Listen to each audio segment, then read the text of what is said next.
students, I am Nisha Sindhi and I am taking 5th standard Hindi subject. आज का topic है झरना, the spring.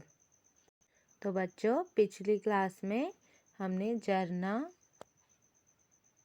कविता का अर्थ समझा था।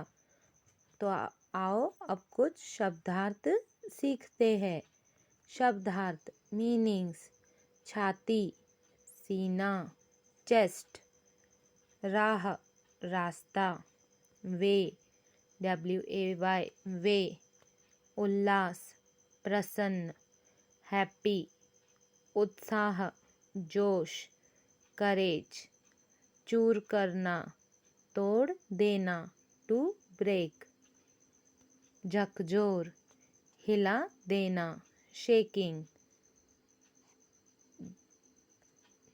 झाड़ झंकाड़, झाड़ियाँ, बुशेस, निहाल, संतुष्ट होना, कंटेंट, विघ्न, बाधा, ऑब्स्टिकल्स, बहार, वसंत, स्प्रिंग, शोर,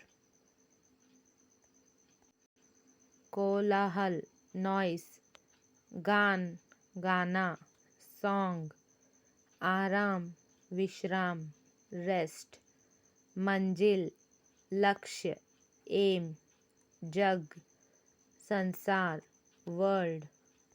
अभ्यास, एक्सरसाइज। निम्नलिखित प्रश्नों के उत्तर लिखो। यहाँ पे कुछ प्रश्न दिए गए हैं। अब इन प्रश्नों के उत्तर लिखने हैं।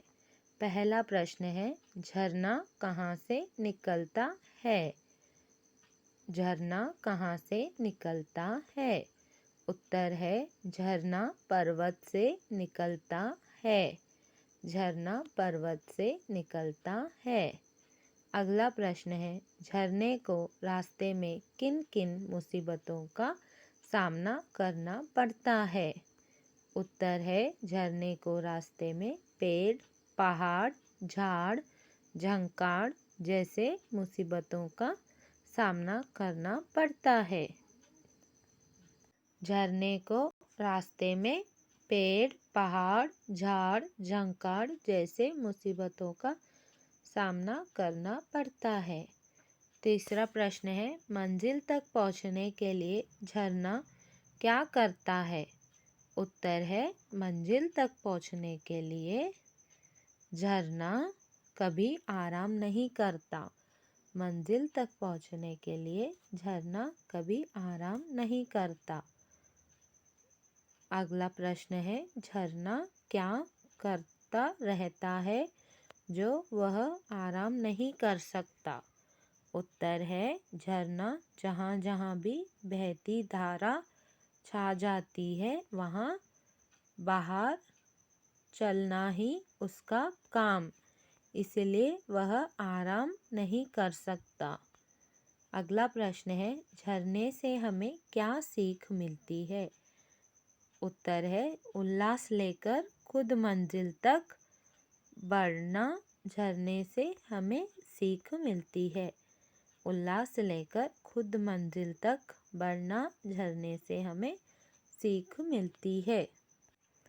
अब सीखेंगे पर्यायवाची शब्द। जो शब्द एक दूसरे के समान अर्थ देते हैं।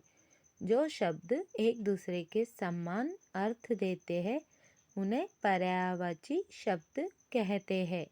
जैसे दिन, दिवस, ऐसे जो शब्द एक दूसरे के समान अर्थ देते हैं। कुछ उदाहरण, सम एग्जाम्पल्स: पर्वत, पहाड़, भूदर, गिरी, राह, रास्ता, मार्ग, मग, जग, संसार, दुनिया, विश्व, पेड़, वृक्ष, पादप, तरु, फूल, पुष्प, सुमन, कुसुम, सूरज, रवि, सूर्य, भानु, चंद्र, चांद, चंद्रमा, शशि, शशांक। आकाश, आसमान, अंबर, गगन। रात, रात्रि, रजनी, निशा। धरती, भूमि, धरा, वसुधा। हवा, वायु, समीर, अनिल। तो बच्चों अब समय है होमवर्क का।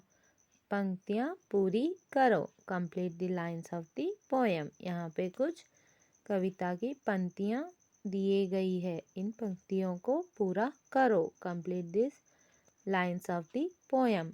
अपने हिंदी होमवर्क नोटबुक में लिखो और व्हाट्सएप पे सेंड करो। Thank you.